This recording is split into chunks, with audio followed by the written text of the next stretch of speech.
J'espère que tu vas bien.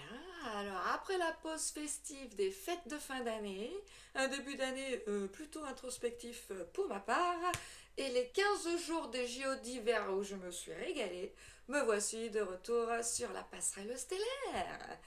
Et l'exploration continue, celle des mystères de l'histoire, de la géographie sacrée et de toutes ces questions qui nous invitent à élargir notre regard sur le monde. Alors, je te remercie d'être là et nous allons maintenant reprendre le fil de notre voyage. Et pour reprendre ce voyage ensemble, je te propose aujourd'hui de nous intéresser à une question passionnante. Qui étaient réellement les bâtisseurs des grandes civilisations? Mégalithes, pyramides, cités cyclopéennes, et si une même intelligence architecturale reliait ces constructions à travers le monde? Et si ces civilisations n'étaient pas aussi isolées qu'on ne le pense?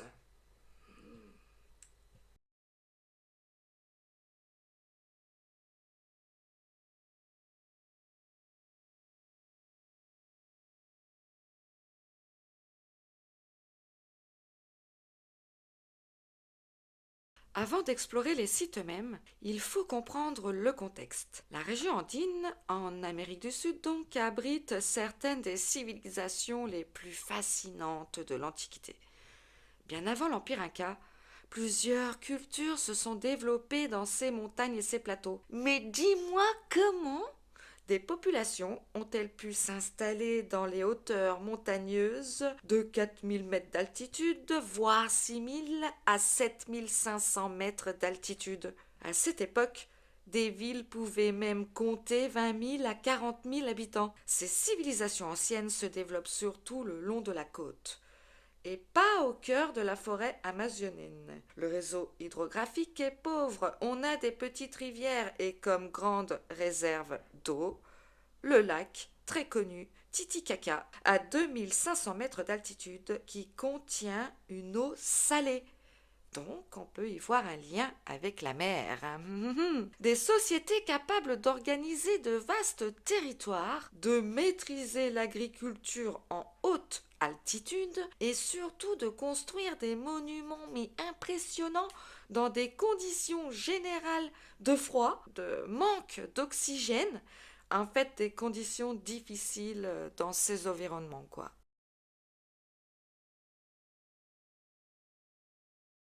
De cette époque, nous n'avons presque aucun texte.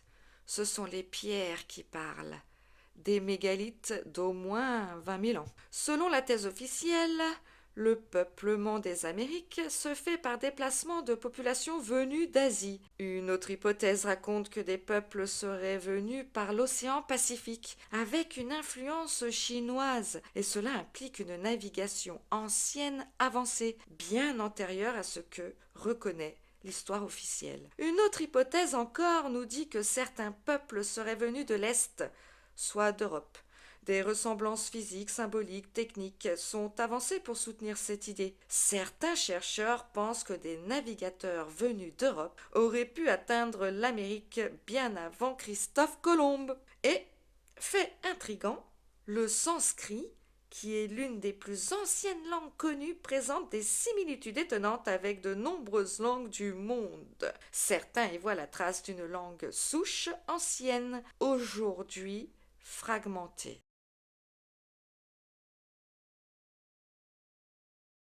Les Incas ont des croyances profondément liées à l'astronomie et plus particulièrement aux Pléiades. Ils connaissent les cycles solaires, planétaires et stellaires, les éclipses et la précession des équinoxes. Bref, ce sont des experts en astronomie et astrologie. Ils sont hyper calés. L'Empire atteint son apogée au XIVe siècle, pendant 2 à 3 siècles. Avant l'arrivée des Espagnols au XVIe siècle. C'était une civilisation brillante, brève et interrompue comme brutalement.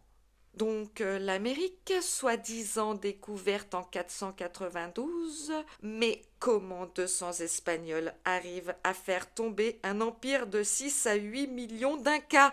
Tu m'expliques?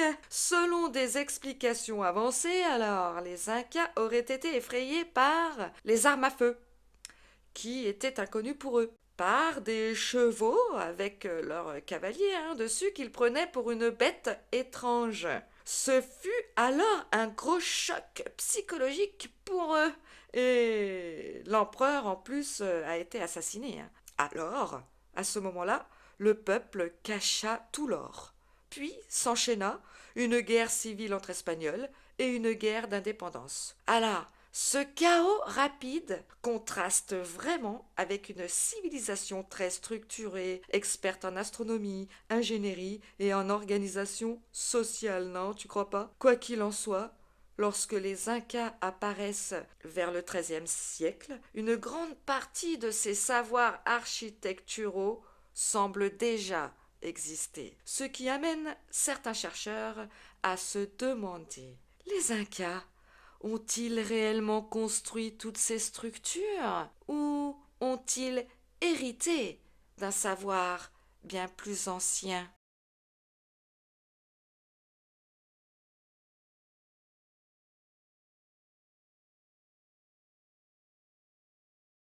Machu Picchu, tu te rappelles?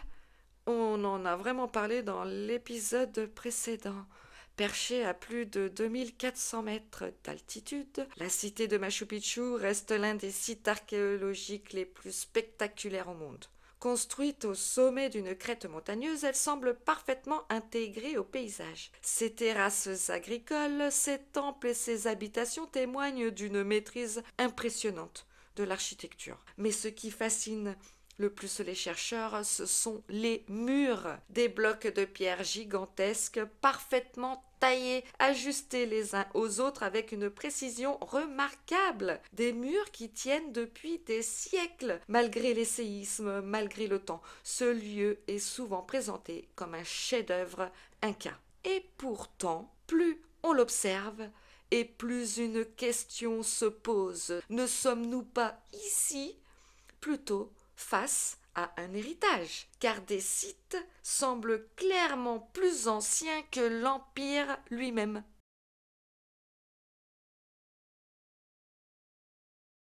Plus au sud, près du lac Titicaca, se trouve l'un des sites les plus énigmatiques d'Amérique du Sud, Tiahuanaco. Ce complexe monumental remonte à une civilisation bien antérieure aux Incas. Parmi ses structures les plus célèbres se trouve la Porte du Soleil, une immense arche de pierre ornée de figures mystérieuses et d'un personnage central souvent identifié comme une divinité. Certains chercheurs pensent que cette iconographie pourrait avoir une dimension astronomique.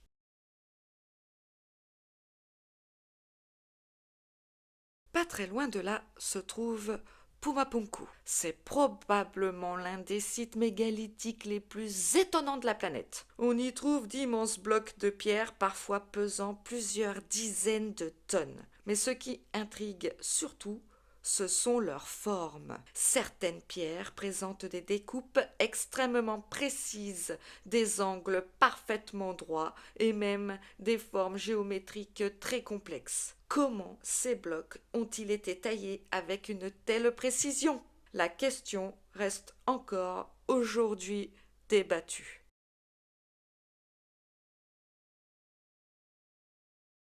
Dans plusieurs régions des Andes, les archéologues ont découvert d'impressionnantes forteresses et des palais aux murs cyclopéens. Ces murs sont constitués de pierres gigantesques, parfois de formes irrégulières mais assemblées avec une précision de dingue. Chaque bloc semble avoir été taillé spécifiquement pour s'emboîter parfaitement avec les autres. Cette technique de construction est si efficace que ces murs ont résisté mais pendant des siècles, t'as vu, et même à de nombreux tremblements de terre.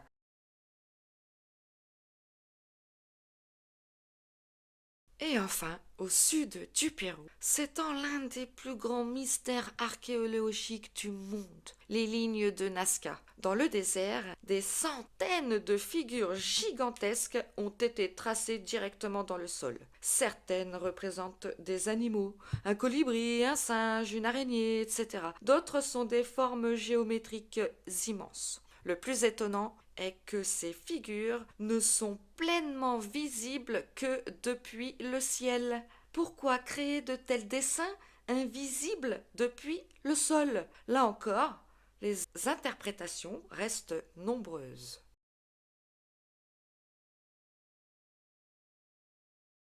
Au-delà de ces monuments, plusieurs découvertes qui intriguent ont également été faites dans la région. Par exemple, les quipus, un système complexe de cordelettes nouées utilisé par les Incas pour enregistrer des informations. Certains chercheurs pensent qu'il s'agit en fait d'un système de comptabilité, mais d'autres suggèrent qu'il pourrait aussi avoir servi à transmettre des récits ou des données beaucoup plus complexes. On trouve également des statues et des momies et aussi des momies tridactyles, c'est-à-dire à 3 doigts. Bon, déjà, une momie, c'est une conservation avancée.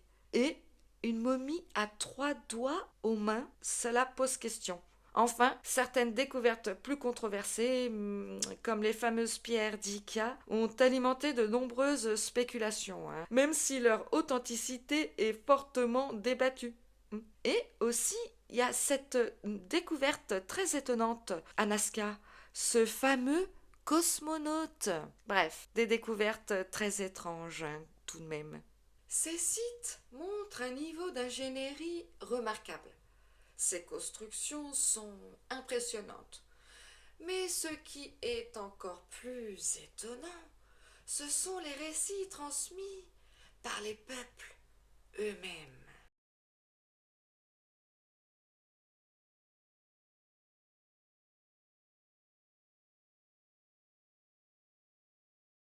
Dans de nombreuses traditions d'Amérique précolombienne, on retrouve la figure d'un personnage mystérieux. Un homme souvent décrit comme différent des peuples locaux. Selon certaines chroniques anciennes, il aurait été représenté comme un être barbu, parfois vêtu d'une longue tunique claire et sur un serpent volant. Il ne serait pas venu conquérir, mais enseigner. Les récits racontent qu'il aurait transmis des connaissances, des techniques de construction, des lois, parfois même une forme d'organisation sociale. Dans plusieurs régions du continent américain, ce personnage est évoqué sous différentes formes. Comme si le souvenir d'un ancien civilisateur s'était diffusé dans plusieurs cultures. Chez les Mayas, on l'appelle Kukulkan, chez les Aztèques, Quetzalcoatl, et chez les Incas, Viracocha.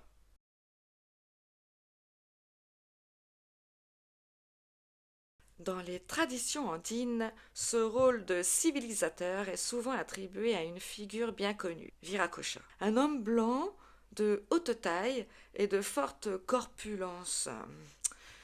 Ça peut nous faire penser à un géant. Je dis ça, je dis rien. Viracocha est considéré comme l'un des grands dieux créateurs dans la mythologie des Andes. Selon les récits, il serait apparu après une période de chaos pour ordonner le monde. Sorti du lac Titicaca, il aurait façonné les montagnes, créé les hommes et enseigné au peuple les bases de la civilisation. Certaines traditions racontent même qu'il aurait parcouru les terres en bâtissant des cités et des temples avant de disparaître vers l'océan. Ces récits ont souvent intrigué les chercheurs, car ils évoquent la figure d'un fondateur itinérant, porteur d'un savoir.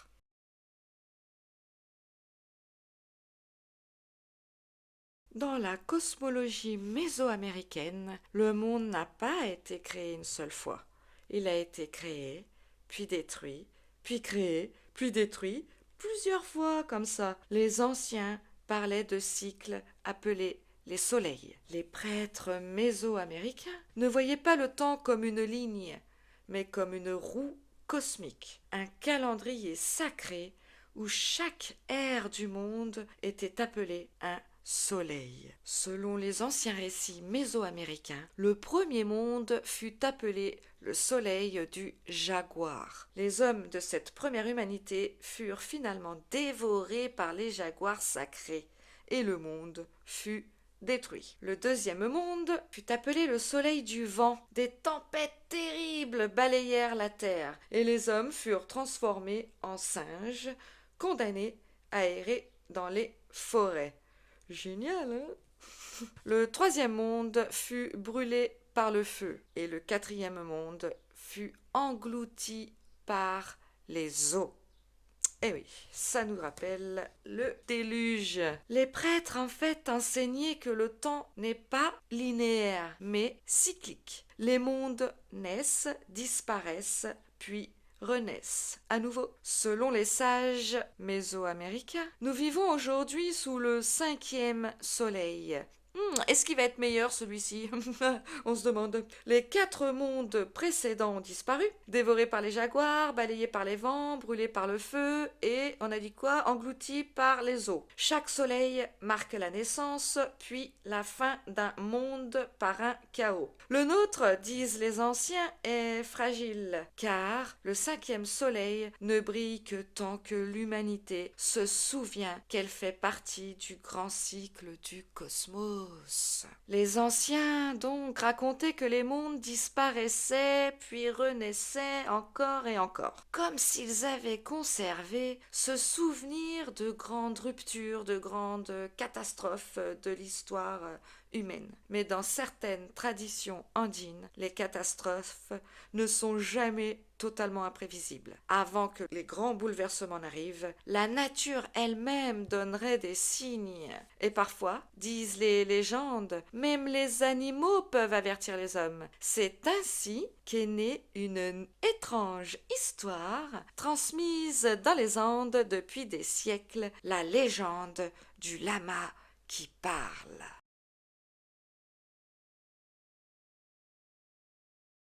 Dans les Andes, toujours, une étrange légende traverse les siècles.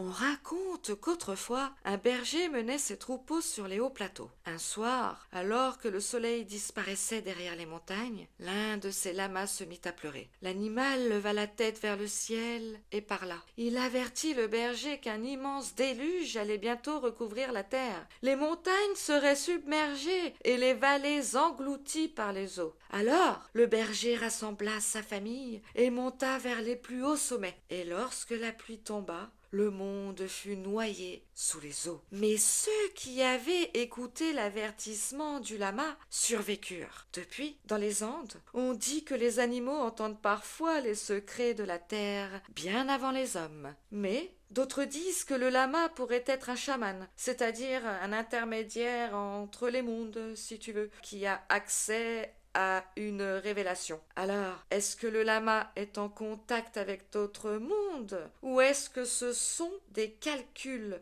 astraux effectués à l'avance? En tout cas, un groupe échappe donc à la catastrophe et on peut y voir un parallèle évident avec l'arche de Noé. Dans ces montagnes, d'autres récits circulent encore. Des récits de cités perdues, de cités d'or et de royaumes invisibles.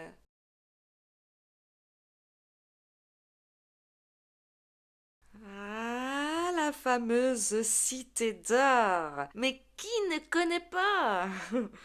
Dans toute l'Amérique du Sud circule cette histoire. Une histoire de richesse infinie, de temples étincelants et d'une cité perdue cachée dans la jungle. Les conquistadors l'appelèrent Eldorado, la cité d'or. Dans les hautes terres de l'actuelle Colombie, les chroniqueurs espagnols racontent un rituel étrange. Lors de son intronisation, le chef était recouvert de poudre d'or, puis il avançait sur un radeau au milieu du lac sacré. Tout autour de lui, des prêtres et des dignitaires jetaient des offrandes d'or dans l'eau. Ce rituel donna naissance à une légende, celle de l'homme doré, El Dorado. Le rituel se déroulait sur un lac considéré comme sacré. Au lever du soleil, les prêtres s'avançaient comme ça sur l'eau avec le nouveau chef. Des objets d'or, des figurines, des pierres précieuses étaient offerts aux dieux, puis jetés dans les profondeurs du lac. L'eau devenait alors un sanctuaire, un lieu où l'or n'était pas richesse, mais offrande sacrée. Mais ce rituel ne se déroulait pas sur terre. Là, alors, il se déroulait sur l'eau. Des radeaux et des pirogues sacrées glissaient lentement sur le lac. Au centre, donc, comme je l'ai déjà dit, le chef couvert d'or, entouré des prêtres et de porteurs d'offrandes. Dans leurs mains, des figurines d'or, des bijoux, des pierres précieuses, des trésors destinés en fait aux divinités invisibles. Pour ce peuple, l'or n'était pas une monnaie. Non, non, non, non, non. C'était la chair du soleil offerte aux dieux. Ouais, tu peux pas m'en donner un peu là de l'or? ça, ça serait super cool. Allez, arrête, allez, qu'est-ce que tu dis là? Alors, lorsque les conquistadors espagnols entendirent parler de ce rituel, oh là là là là là, les marlouguins! L'histoire se transforma. Le chef couvert d'or devient, dans leur imagination, une cité entière faite d'or, une ville perdue, cachée quelque part dans les profondeurs de la jungle. Génial! J'adore aller randonner dans la jungle. Alors commença l'une des plus grandes quêtes de l'histoire, la recherche d'Eldorado. Dans les récits des explorateurs, la légende grandit encore. Eldorado ne serait plus seulement un homme couvert d'or, donc, mais une cité entière resplendissante, cachée quelque part au cœur de la jungle. Des temples étincelants, des palais dorés, une ville entière bâtie dans la lumière du soleil. Une vision qui enflamma l'imagination de tous ces conquistadors et les poussa à s'enfoncer toujours plus loin dans les terres inconnues. Et là aussi on peut dire extrêmes. Dans les récits rapportés en Europe, les histoires prirent des proportions mais extraordinaire. On parlait de temples remplis d'or, de statues massives, de masques sacrés et d'offrandes accumulées depuis des générations. Pour les peuples de ces terres, ces objets étaient avant tout des symboles sacrés. Mais pour les conquistadors, ils représentaient une richesse inimaginable. Très vite, des cartes commencèrent à circuler en Europe. Des croquis approximatifs, des récits d'explorateurs, des rumeurs rapportées par les survivants des expéditions. Sur ces parchemins apparaissent parfois un nom mystérieux. Eldorado. Une cité que personne n'a réellement vue, mais que beaucoup étaient prêts à chercher au péril de leur vie. La légende raconte que certaines cités échappèrent au regard du monde, peut-être au regard des profanes. Cachées dans la jungle, protégées par les montagnes et les rivières, elles auraient survécu à la chute des anciens empires. Pour certains, l'Eldorado n'était pas seulement une ville d'or, mais une mémoire préservée d'un monde bien réel, mais disparu. Puis, la cité finit par disparaître. Avalée par cette jungle, recouverte par tous ces siècles, elle devient un murmure dans la mémoire des hommes. L'Eldorado cesse d'être un lieu et devient un mythe. Et si les mythes n'étaient pas seulement des histoires, mais des fragments de mémoire d'événements très anciens?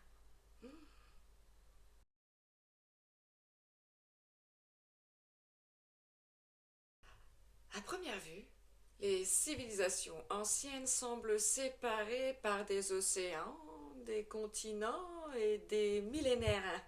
Les cultures andines se sont développées dans les montagnes d'Amérique du Sud. Les civilisations égyptiennes, quant à elles, ont émergé sur les rives du Nil. Et pourtant, lorsqu'on compare certains éléments culturels et symboliques, des similitudes véritables apparaissent. C'est ce que nous allons voir maintenant, à savoir, écoute bien, que sur toutes les images que tu vas voir, elles sont divisées en deux. Et à gauche, c'est l'Inca, à droite, l'Égyptien. Gauche, Inca, droite, Égyptien. Allez, je me tais et je te laisse regarder ça. Et on se retrouve juste après.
comment expliquer que des civilisations séparées par des océans et des époques même partagent des symboles aussi proches?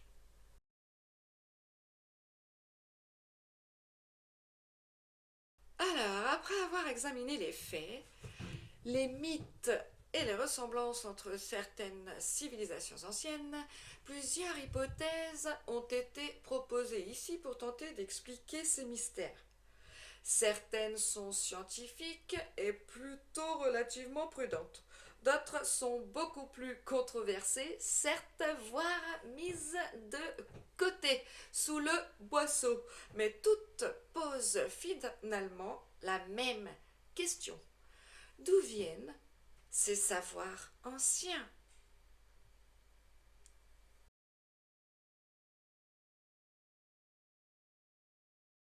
Dans de nombreuses traditions du monde, on trouve des récits évoquant l'existence d'êtres de très grande taille. Dans certaines mythologies, ces géants auraient vécu à une époque très ancienne, parfois avant l'humanité actuelle. Dans les Andes, certaines légendes parlent également d'anciens peuples puissants capables de déplacer d'immenses blocs de pierre. Pour certains auteurs, ces récits pourraient être une manière symbolique d'expliquer la construction de monuments justement gigantesques. Mais pour d'autres encore, ils pourraient être le souvenir déformé d'une réalité ancienne. Aujourd'hui encore, cette hypothèse reste largement débattue.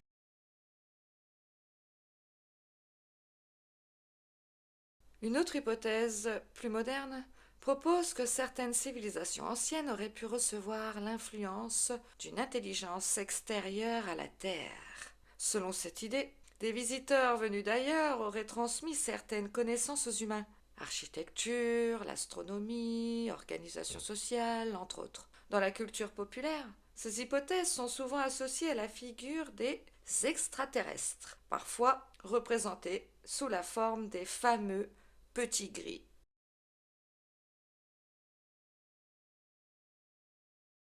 Une autre théorie évoque l'existence d'une civilisation très avancée, aujourd'hui disparue. Une civilisation parfois associée au mythe de l'Atlantide. Selon certains récits anciens, notamment chez Platon, l'Atlantide aurait été une grande puissance maritime qui aurait disparu à la suite d'une catastrophe.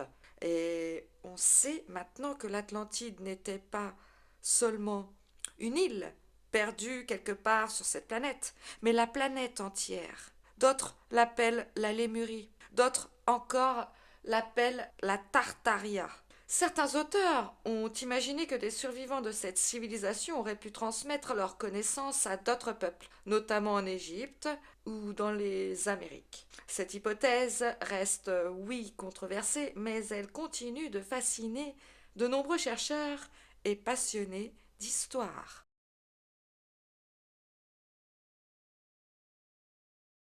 Enfin, une autre idée propose une lecture différente. Plutôt que d'imaginer une seule civilisation disparue ou une intervention extérieure, certains chercheurs évoquent l'existence d'une tradition primordiale. Et là, on pense quand même à monsieur René Guénon.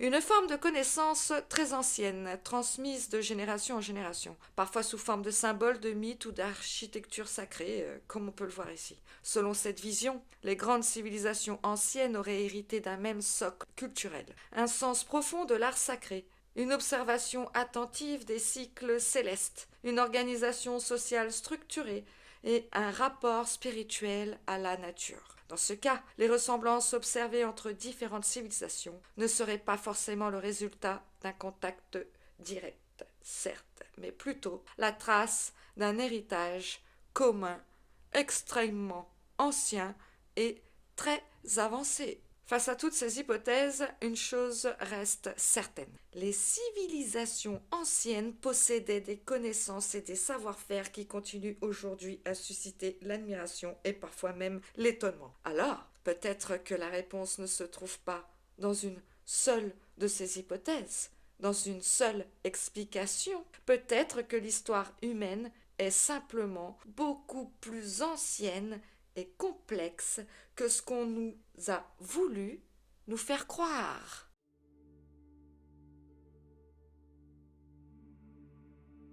Au fil de cet épisode, nous avons exploré plusieurs éléments qui fascinent. Des sites archéologiques impressionnants, des constructions hyper balèzes et des civilisations capables d'une maîtrise architecturale remarquable. Dans les Andes, Machu Picchu, Tiahuanaco, Pumapunku témoignent d'un savoir-faire qui continue encore aujourd'hui à susciter de nombreuses questions. Les lignes de Nazca, elles aussi, restent l'un des plus grands mystères archéologiques du monde. Mais au-delà de ces monuments, ce sont aussi les récits anciens qui attirent l'attention. Les mythes parlent de figures civilisatrices mystérieuses, de cycles planétaires et de savoirs transmis à l'humanité. Lorsqu'on élargit le regard à d'autres régions du monde, certaines ressemblances apparaissent également. Des architectures sacrées orientées vers les astres, des symboles solaires, des animaux déifiés, des traditions spirituelles qui semblent parfois partager une vision du monde étonnamment proche. Alors comment expliquer toutes ces similitudes? Évolution parallèle de civilisations humaines séparées par des océans ou héritage commun issu d'un passé beaucoup plus ancien? Plusieurs hypothèses existent. Certaines évoquent l'existence de civilisations disparues, d'autres parlent d'influences exogènes ou extraterrestres, et certaines proposent simplement l'idée d'une tradition primordiale transmise au fil des millénaires. Mais une chose reste certaine, les monuments et les mythes de l'Antiquité continuent de nous rappeler que l'histoire humaine est probablement plus complexe que ce que nous pouvons imaginer. Et peut-être que certaines réponses se trouvent encore enfouies sur les ruines du passé. Alors une dernière question demeure. Et si Machu Picchu, Nazca, l'Égypte n'étaient pas des civilisations isolées, mais les fragments d'une même mémoire brisée? Mais par qui et pourquoi? Et si, avant l'histoire officielle, il existait déjà une humanité globale, consciente, organisée, hautement développée et porteuse d'un savoir que nous commençons seulement à redécouvrir? Et toi, alors, quelle hypothèse te semble la plus plausible? Je serais curieuse de lire vos réflexions, les amis, en commentaire. En tout cas, la question reste ouverte. Et c'est peut-être ensemble que nous trouverons les réponses. Dans le prochain épisode, pour une fois je pense à le dire, nous poursuivrons cette exploration avec un site tout aussi mystérieux, Nazca. En attendant, prenez soin de vous et continuez à garder l'esprit ouvert. Bye bye.